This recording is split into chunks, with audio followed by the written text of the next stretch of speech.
Second Amendment, gun control. You've been on the NRA's board since '95, and this is a subject that you maybe feel more strongly about than any other. I believe that make your case. I believe that a person's moral compass can be determined by how he references free men the right to defend themselves.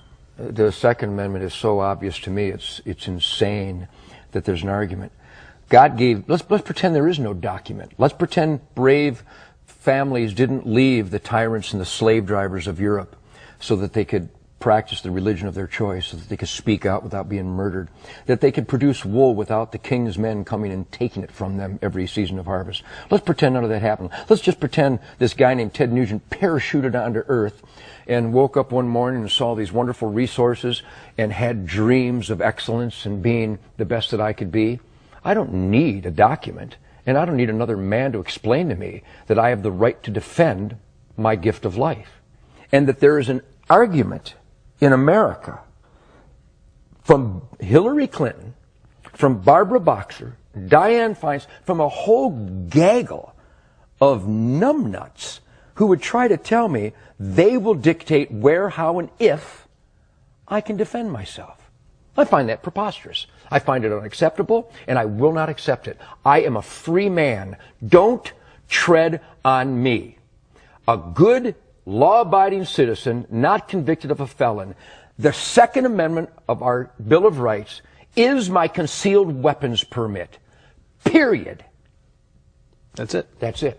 So no limitations of any kind that you No. can see? None. That's it. The limitation should be, instead of arresting people for molesting children 24 times, I would rather the dad walked into the room, found a person molesting that child, and blew his brains out. I would rather that the lady in Massachusetts last month who was taking her daughter to soccer, who was carjacked by a recidivistic maggot who'd been in the prison system all his life but was let out again because we feel sorry for him. Maybe he had a bad childhood. Instead of her being hijacked and murdered, I'd rather she just shot the bastard dead. But in Massachusetts, somebody decided she can't do that. So she's dead. I would rather she was alive and the carjacker was dead. I'm weird. I would rather that the guy who beat this lady to within an inch of her life in Waco, on parole was he, phenomenal, and beat her to within an inch of her life in front of her grandchildren with a whiskey bottle. I would rather she fell to the ground, pulled out a .38, and shot him 6 times in the chest and killed him. Am I weird?